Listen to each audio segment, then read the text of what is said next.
그리고 오늘은 사순절 5번째 주일입니다. 여러분 사순절 묵상을 잘하고 계신지 모르겠습니다. 교회 절기들도 참 옛날에 비해서 많이 이렇게 좀 무색해졌어요. 그래서 큰 의미를 부여하지 않기도 하고 그런 거 꼭 그렇게 지켜야 되나 이런 생각들을 가지고 해서 이 절기에 대한 의식이 많이 악화되어 가고 있는 것이 현재 우리 기독교의 현실인 것 같다는 생각을 합니다.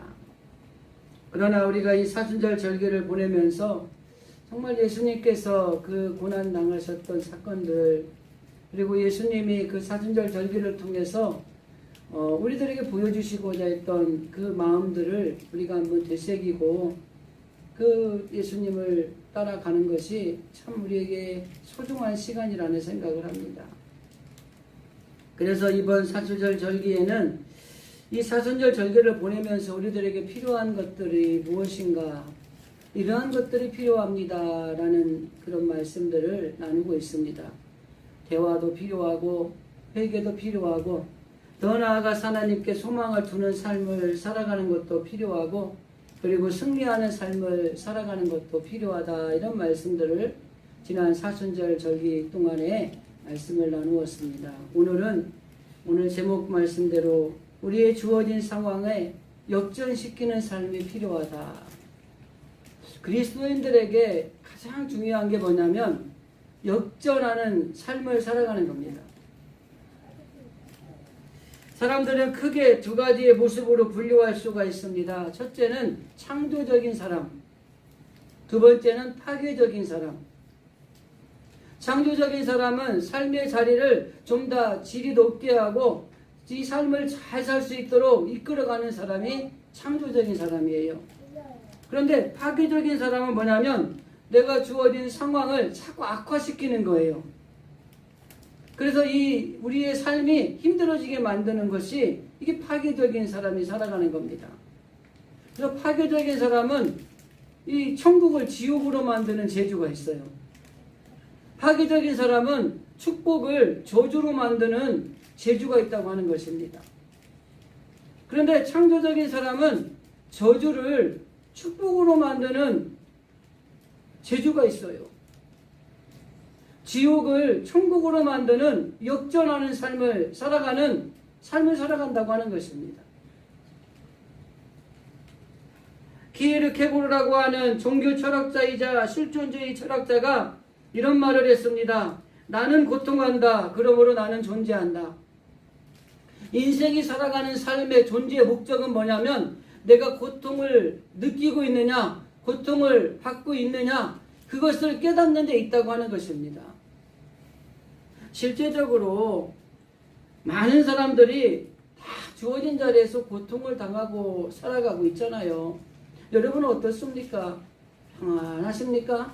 아니면 고민하고 문제와 고통과 어려운 일들 속에 늘 고민하고 번민하며 살아가는 삶을 살아가고 있습니까?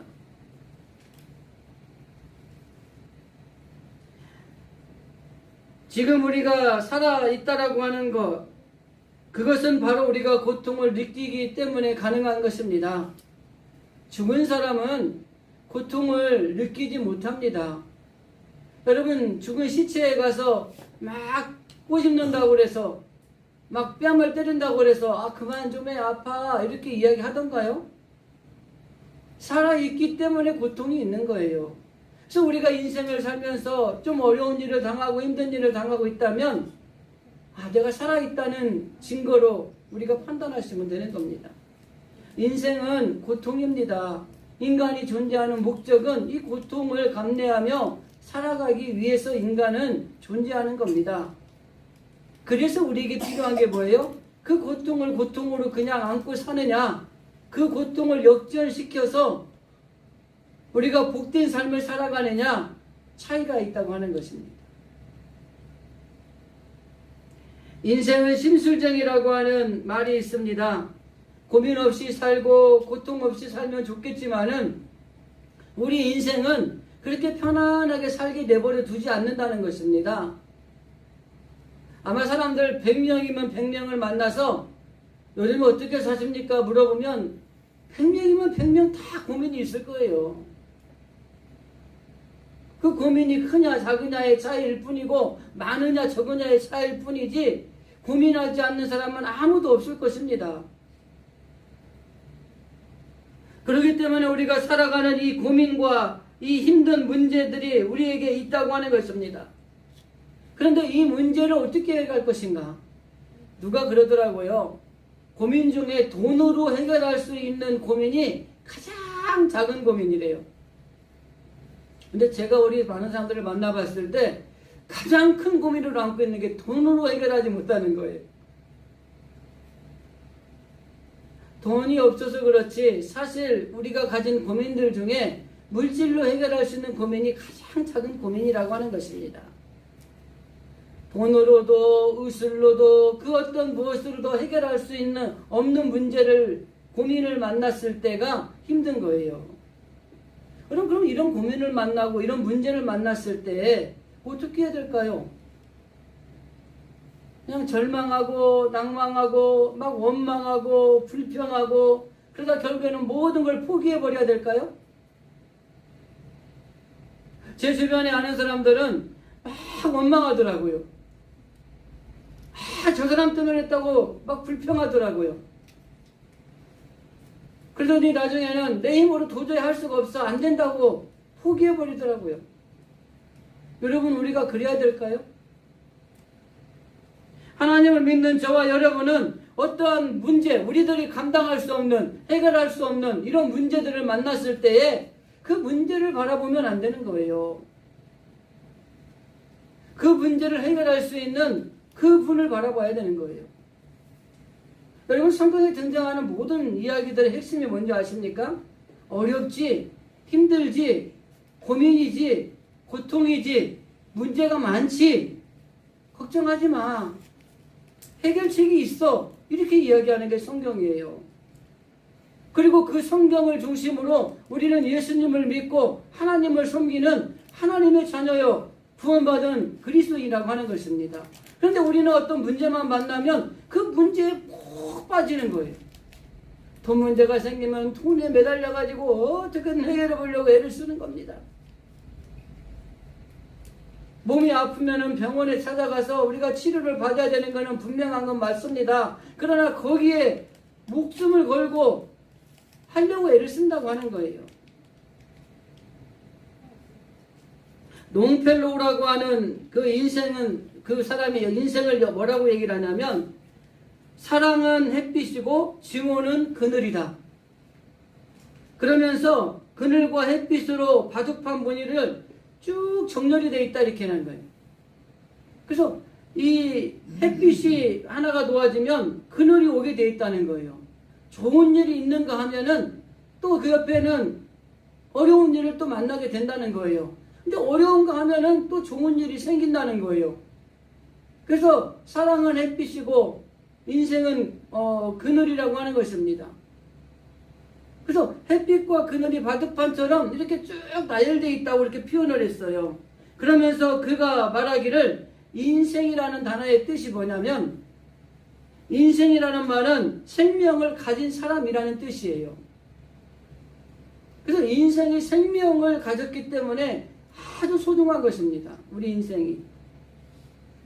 그래서 생명을 이게 목숨을 잃고 세상을 떠날 때 뭐라고 그래요? 인생 끝났다 이렇게 표현하잖아요. 그죠? 인생을 우리가 살아가고 있다라고 하는 것은 지금 생명을 가지고 있는 사람이라는 뜻입니다. 그런데 죽으면 뭐라 그래요? 아, 그 사람 이제 인생 끝났네. 생명이 없다는 거예요. 죽은 상태라면 인생은 끝난 것입니다. 그래서 인생이 곧 나의 생명이고 우리의 인생이 아주 소중하고 중요한 거예요. 그래서 우리에게 주어진 인생을 우리가 잘 살아야 됩니다. 어떤 사람은 이 인생을 허비합니다. 어떤 사람은 이 인생을 너무나 아무렇게나 삽니다. 그러나 우리는 이 인생이 얼마나 소중하고 이 인생이 생명이기 때문에 얼마나 귀하다는 것을 인지하고 우리의 인생을 잘 살아야 되는 거예요.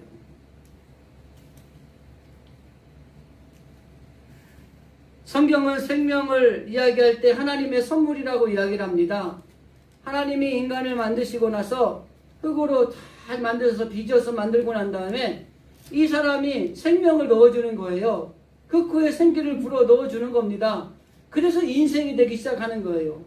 생명이 들어가는 순간 우리는 생명을 가진 사람으로서의 삶을 살아가는 인생의 노정을 걸어가게 되는 것입니다.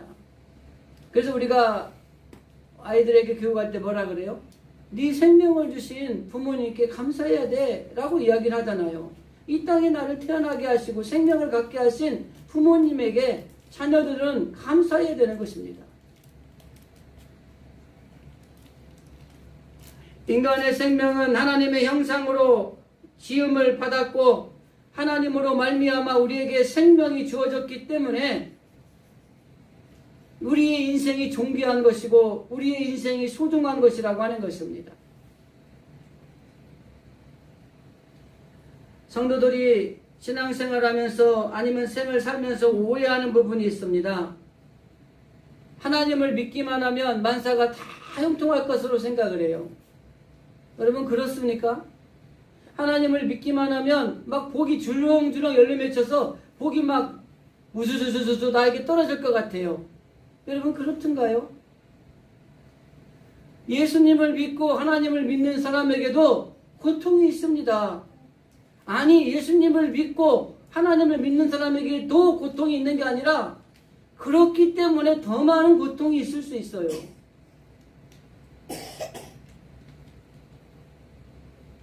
그렇기 때문에 우리는 이 고통과 이 고민 그리고 이 문제 와중에서도 흔들리지 않고 견디고 능히 이기고 더 나아가서 우리가 역전시키는 축복의 기회로 살아가는 것이 필요하다고 하는 것입니다. 패배한 인생이 아니라 성공한 인생으로 살아가기 위해서는 우리에게 오는 고통이나 고민이 다 있지만 이것을 어떻게 해결하느냐에 따라서 역전승의 삶을 살아가기도 하고 패배자의 삶을 살아가기도 하는 결론이 이루어진다고 하는 것입니다. 그래서 우리의 고통은 어떻게 보면은 힘들지만 내가 하나님의 자녀라는 진가를 발휘할 수 있는 기회가 되는 거예요. 여러분 적어도 우리가 하나님을 믿고 예수님으로 말미암아 구원받은 하나님의 사람들이라면 고통이 올 때에 내가 예수님이 자녀라는 이 진가를 좀 발휘할 수 있는 그런 그리스도인이 되어야 되지 않겠습니까? 성경에 등장하는 많은 인물들, 위대한 인물들이 자기들에게 고통이 오고 고난이 왔을 때에 내가 하나님을 신실하게 믿는다고 하는 하나님의 자녀로서의 진가를 발휘한 사람들이었어요. 또 한 가지는 우리에게 오는 이 고통이나 이 고난이나 어려운 문제는 내가 하나님이 주시는 복을 받을 기회라고 생각을 하셔야 돼요. 그리고 그 기회를 잡으셔야 되는 겁니다. 고난 속에서 죽겠다, 못 살겠다, 그리고 절망하고 낭망하고 원망하고 불평하고 그래서 결국에는 인생을 포기해버리는 게 아니라 그 고통 속에서 하나님이 나에게 주실 복을 기대하고 하나님이 나에게 어떤 복을 주시려고 하는지를 깨달으면서 그 복을 받는 기회로 삼으셔야 되는 거예요.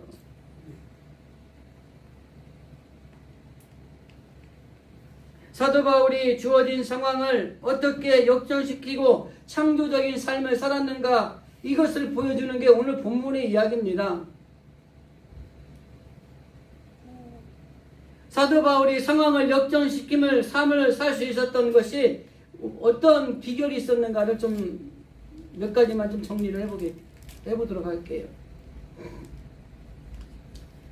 바울은 빌립보 지역에 와서 이 귀신 들린 여자아이를 고쳐준 거예요. 얼마나 좋은 일을 했습니까? 그죠? 좋은 일을 했으니까 잘했다 박수도 쳐주고 막 칭찬도 해주고 감사합니다. 이 은혜를 잊지 않겠습니다. 이럴 줄 알았는데 막 사람들이 그 바울을 잡아가는 거예요. 일행을. 그리고 막 앉혀놓고 막 매질을 하는 거예요. 결국 그들이 감옥에 갇혀버렸어요. 지금.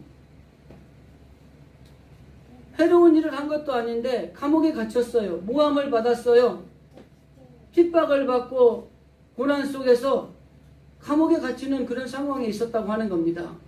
그 상황에서 이 바울이 어떻게 대처하는가, 그 고통과 그 어려운 문제 속에서 어떻게 이겨내는가 하는 것이 오늘 우리 본문에 등장을 하고 있습니다.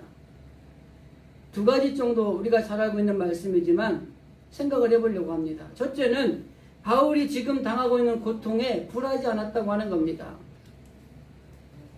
사도 바울은 개선장군처럼 뭐 대통령의 특사처럼 막 이렇게 막 대우받으며 온 것이 아니에요. 죄수의 몸으로 쇠사들에 묶여 끌려왔습니다. 그런데 바울은 신세 타령을 하고 있지 않아요. 원망하지 않습니다.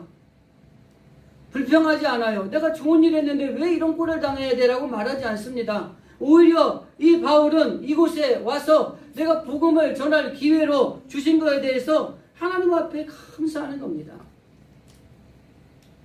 우리에게 주어진 상황을 부정적인 시각으로 바라보면은 신세 타령하게 돼 있어요. 원망하게 돼 있고 불평하게 돼 있습니다. 더군다나 애매하게 고난을 당할 때 더 그렇잖아요. 여러분, 고난도 죄를 져서 고난당하는 거 당연한 거 아닙니까? 어떤 사람이 도둑질을 했어, 감옥 갔어요. 너무 힘들다 그래요. 당연한 거예요. 그런데 도둑질 하지 않고 오히려 은혜를 베풀었는데 감옥에 왔어요. 여러분, 얼마나 할 말이 많겠습니까? 대변할 말이 얼마나 많겠어요. 그죠? 그리고 원망할 수 있고 불평할 수 있는 사건이 분명히 놓여져 있지 않습니까? 그런데 바울은 그런 거 신세 타령도 안 하고 원망하지도 않고 불평하지도 않았어요. 바라보는 시각이 달랐기 때문에 그런 겁니다. 제가 종종 말씀드리는 것 중에 사람이 못마땅해 하는 마음으로 보잖아요. 마음에 드는 거 하나도 없습니다. 자식을요, 못마땅해 하는 눈을 바라보기 시작하잖아요. 이거는 왼수보다 못한 거예요. 부부간에 못마땅해 하는 모습으로 바라보잖아요. 같이 사는 게 지옥입니다. 그런데 긍휼의 마음으로 바라보시면은 그 사람의 모든 게 이해되는 거예요. 사랑의 마음으로 바라보면은 나에게 칼을 들이대도 용서할 수 있는 마음이 생기는 거예요. 어떤 마음을 갖느냐, 이게 얼마나 중요한지 모릅니다. 그래서 우리가 긍정적인 시각으로 바라볼 때에는, 그리고 감사하면 이 모든 길이 열리는 거예요. 그래서 이 역전하는 삶이 우리에게 다가오게 되어 있는 겁니다. 이스라엘의 전쟁사를 보면 이 하나님의 역전하시는 모습이 많이 등장을 합니다. 막 몰리는 거예요. 그런데 막 모세 옆에 아론과 홀이 손을 탁 드니까 막 전쟁에 승리를 하는 거예요. 아수르의 어마어마한 군대가 이스라엘을 쳐들어와서 위협을 하는 거예요. 큰일 났다 그러고 하나님 앞에 엎드려 기도하고, 그리고 하나님을 찬양하며 나갔더니 하나님이 그 전쟁터를 휘몰아 쳐버리는 거예요. 우리가 가서 막 찔러 총하고 막 칼을 베고 한 게 아니라 우리는 그저 하나님을 찬양하고 승리를 준 하나님을 영광을 돌렸을 뿐인데 그 적에서 막 자중지혜가 일어나가지고 자기들끼리 전멸해버리는 거예요. 역전하신 하나님의 모습이 이스라엘 역사에 많이 등장을 합니다. 마찬가지입니다. 우리가 부정적인 시각으로 바라보고 그러면은 신세타령하게 되고 원망하고 불평하고 이런 일들이 생기지만, 긍정적인 시각으로 바라보고 주어진 상황을 감사하면 그 안에서 하나님이 길을 열어주셔서 결국에는 하나님의 역전의 모습이 등장하는 거예요. 바울이 그런 엄청난 고통에 굴하지 않고 신세타령하지 않고 하나님 앞에 감사하고, 야, 이것도 전도할 기회로 삼아야 되겠다라고 얘기를 하고 이랬더니 여러분 결과가 어떻게 됐는지 우리 뒤에 가서 나오잖아요. 바울은 그 고통에 굴하지 않았습니다. 자신이 수감된 상태에서도 어떻게 하면 주의 그리스도의 복음을 전할까를 생각하는 사람이었어요. 사도행전 28장 30절 한번 읽어드릴게요.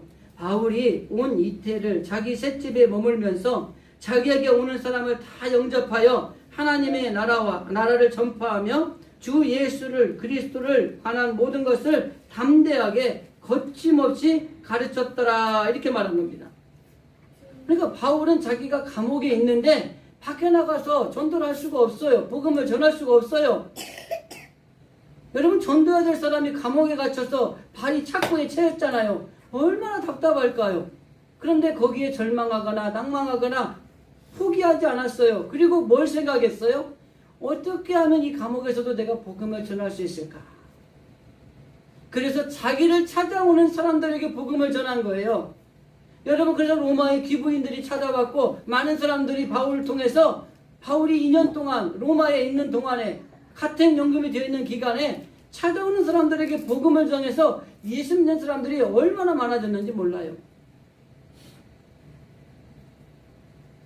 그래서 예수를 전할까 말까, 믿으라고 말을 해야 되나 말해야 되나, 이게 아니에요. 예수를 그리스도라고 가르치기를 아주 당당하게 말했다고 하는 것입니다. 여기 사도행전 말씀대로 예수 그리스도에 관한 모든 것을 담대하게 거침없이 가르쳤더라. 그 복음 전한다고 감옥에 갇혔는데 찾아오는 사람들에게 예수 그리스도를 전하는 겁니다.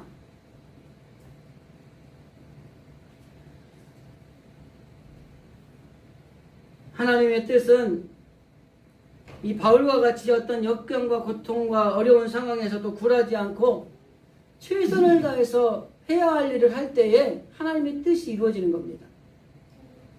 우리는 막 하나님의 뜻이 내 안에서 이루어지기를 원합니다라고 기도 많이 하죠. 그러면서 문제가 생기면 막 죽겠다고 원망하고, 하나님 내가 이렇게 잘 믿었는데 왜 그래요 하고 따지고 막 이러잖아요. 그렇게 하면은 역전의 삶을 살아가는데 불합격이라는 거예요. 불합격. 하나님의 사람은 언제나 불가능 가운데서도 가능성을 찾아서 그 가능성을 바라보는 사람이 하나님의 사람이라고 하는 것입니다. 여러분이 신앙생활하고 믿음으로 산다고 하는데 어려움과 시련이 있을 때에 내가 가능성을 찾고 있는지, 아니면 하나님에 대해서 원망하고 있는지, 불평하는지, 포기하는지 우리들을 한번 돌아보셔야 된다고 하는 것입니다. 좋으신 하나님은 바로 이렇게 하나님의 뜻을 따라 살려고 하는 사람, 하나님의 사람으로서 어려운 가운데서도 가능성을 찾으려고 하는 사람, 그런 사람들에게 길을 열어주는 거예요.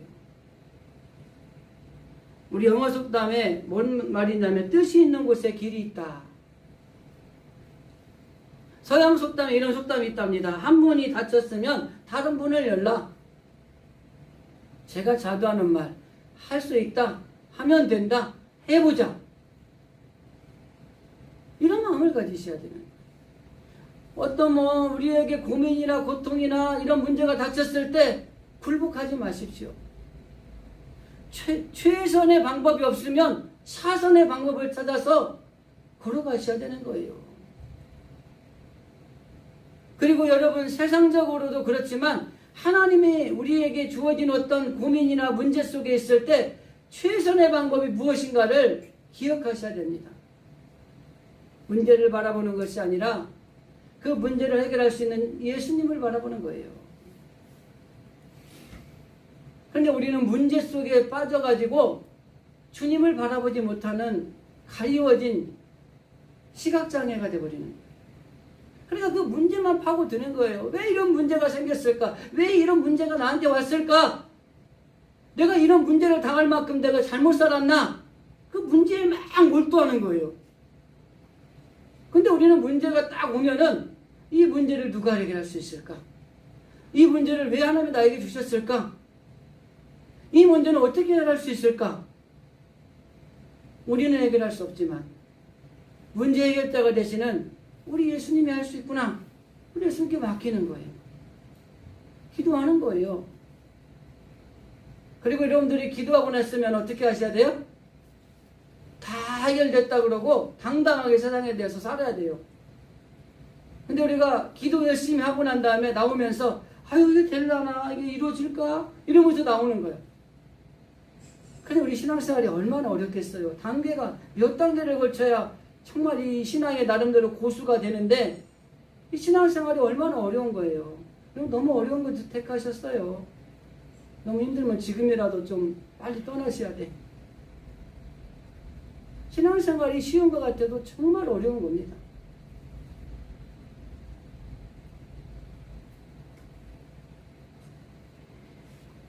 주어진 상황에 고통이 있다고 할지라도 굴하지 않아야 됩니다. 주신 자도 여호와시고 취하신 자도 하나님이라고 하는 사실을 우리는 기억해야 된다고 하는 것입니다. 여러분, 주어진 삶에 정말 역전하시는 하나님의 뜻을 이루며 살아갈 수 있는 길이 뭡니까? 정말 고통 가운데 있지만 굴하지 마시고 그 문제를 해결할 수 있는 그분 예수 그리스도를 바라보고 소망을 두셔야 되는 거예요. 현재 어려운 가운데 있는 우리들 참 많습니다. 제가 봐도 기도하다 보면은 주님 하나님 왜 그러십니까 대체?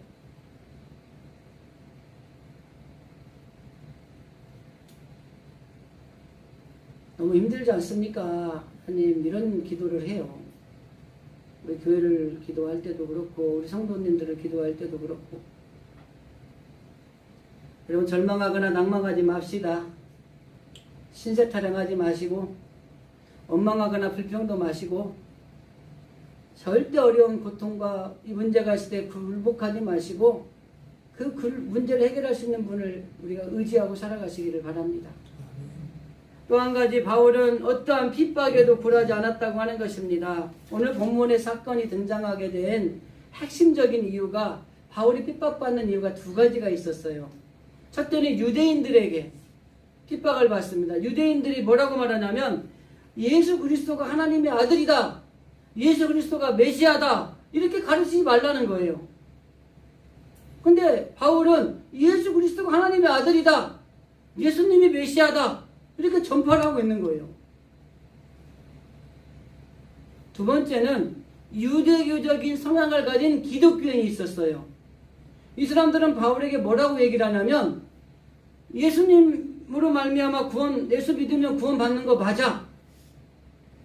여기까지만 하면 좋은데 그런데 모세의 율법도 지켜야지만 구원 받는 거야. 유대교적 기독교자들은 이렇게 이야기를 하는 거예요. 근데 바울은 아니에요. 오직 예수를 믿음으로 말미암아 구원을 받는다는 걸 증거하는 거예요.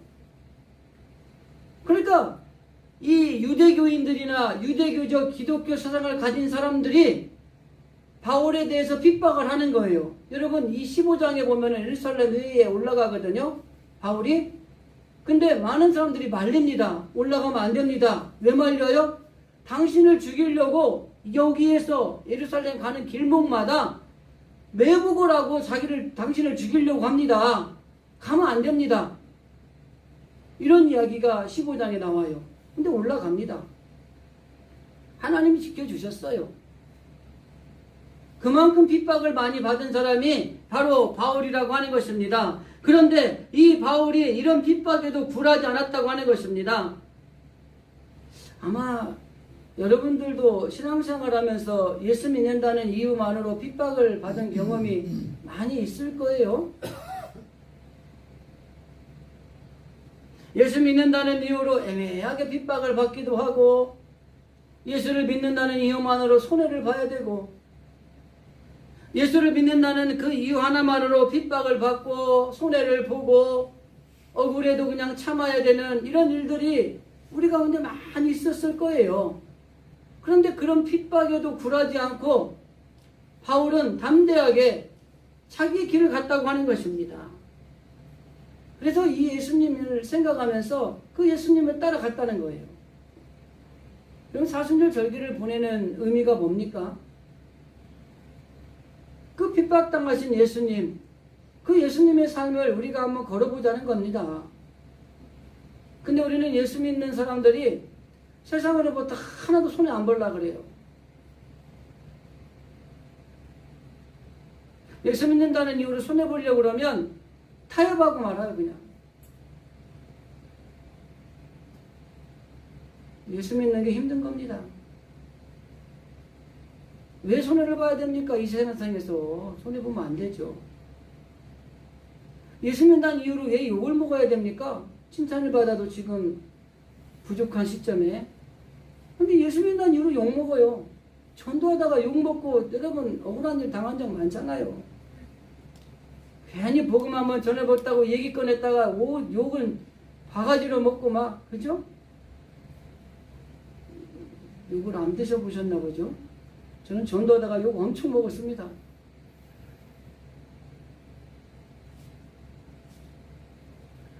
그런 핍박이 있을 수 있어요. 예수 믿는다는 이유 하나만으로. 그런데 핍박 당하세요. 그리고 그 핍박에 굴하지 마시고 당당하게 그 주님 바라보면서 걸어가세요. 그 결과 이 바울은 이 어려운 상황을 역전시킨 사람입니다. 최악의 시간을 최선의 시간으로 바꾼 사람이라고 하는 것입니다. 아까 앞에서 언급했지만은 그 귀신 들린 여종 하나 고쳐놨는데 아니 최악의 상황에 맞닥뜨려진 거예요. 자기는 칭찬받을 줄 알았는데, 여러분 교회를 하다가 뭐 열심히 했는데 칭찬받을 줄 알았는데 막 성도들이 서로 시기하고 막 핀잔하고 막 그러면 여러분 얼마나 속이 상할까요? 그죠? 또 목사님이 더 칭찬을 해줬는데 목사님이 알아주지도 않으면 또 얼마나 또 마음이 아플까요? 우리 교회 이야기 아니고 정상적인 교회 안에 있는 이야기들입니다. 바울은 그런데 그렇지 않았다고 하는 것입니다. 그가 막 정말 좋은 일을 해서 칭찬받을 줄 알았는데 감옥에 갔어요. 발은 묶였고요. 아마 모르긴 모르지만은 그 조선시대 감옥처럼 목도 이렇게 착고에 채워졌는지 몰라요. 옴짝달싹할 수 없이 정말 불편한 상황이 됐을 거예요. 근데 여러분 여기서 바울이 뭐 했죠? 오늘 본문에 보니까 기도했어요. 기도하다가 혼자 기도하니까 별로 안 될 것 같아서 찬송을 부르기 시작을 했어요.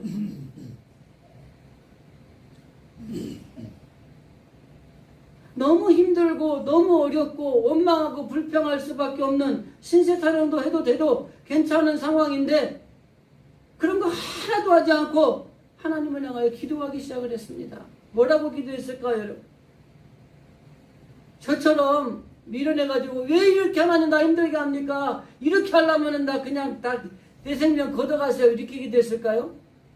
바울 안 그랬을 거예요. 하나님 감사합니다. 내가 이렇게 고통당하고 핍박을 당하지만 그리고 이렇게 감옥에 착고에 취해서 옴짝달싹 못하지만 그래도 하나님 감사합니다. 하나님의 기쁘신 뜻이 있겠죠. 이렇게 기도했을 거예요. 그리고 하나님을 찬양했습니다. 무슨 찬송가를 불렀을까? 환난과 핍박 중에도 성도는 신앙 지켰네. 이 신앙 생각할 때에 기쁨이 충만하도다. 성도의 신앙 따라서 끝까지 충성하겠네. 이 찬송 불렀을 것 같아요. 그래서 제가 오늘 예배 때 찬송 넣은 거예요.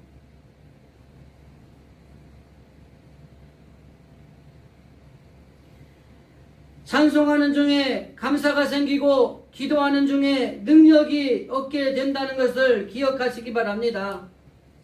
바울은 최악의 상황이었어요. 그런데 그는 그곳에서 역전시키는 삶을 살아가는 비결을 아는 사람이었다고 하는 것입니다. 신세 타령으로는 이 삶을 역전시킬 수 없다는 것을 알았어요. 원망하고 불평하고 있는 것이 이걸 이길 수 있는 방법이 아니라는 것도 알았어요. 하나님 앞에 기도할 때 우리가 그 능력이 나타난다는 사실을 깨달은 거예요. 하나님 앞에 찬송할 때 하나님이 이 찬송을 들으시고 우리에게 역사하실 걸 알았다는 거예요. 야고보 사도가 야고보 5장 13절에서 이렇게 말합니다. 너희 중에 고난은 나가는 자가 있느냐? 그는 기도할 것이요. 즐거워하는 자가 있느냐? 그는 찬송할지니라.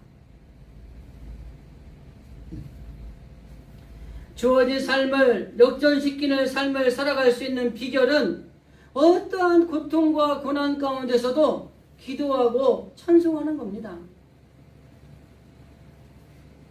우리들도 바울이 그랬던 것처럼 어떠한 상황 속에서도 찬송하고 기도하는 이 줄을 놓쳐서는 안 되는 거예요.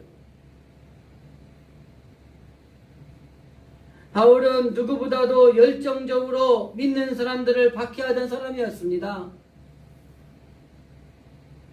그런데 그런 그를 하나님이 만나주셨어요. 그리고 역사상 최고의 복음 전파자로 변화를 시켜주었습니다.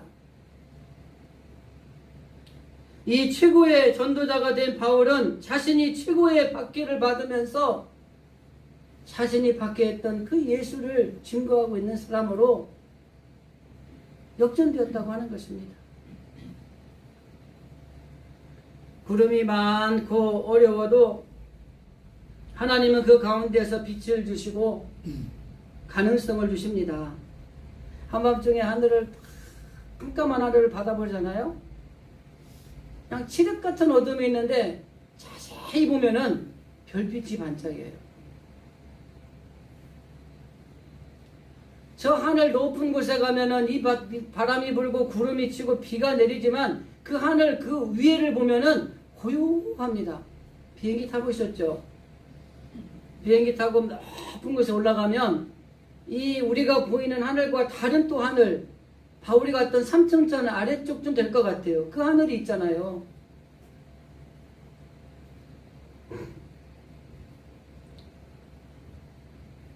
여호수아가 자기의 모든 사역을 마치고 난 다음에 이스라엘 백성들에게 이렇게 이야기합니다. 나와 내 집은 여호와만 섬기겠다.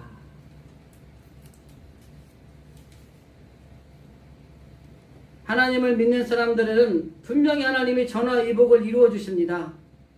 그리고 하나님은 그런 사람들에게 상을 주시는 하나님이라고 하는 것입니다.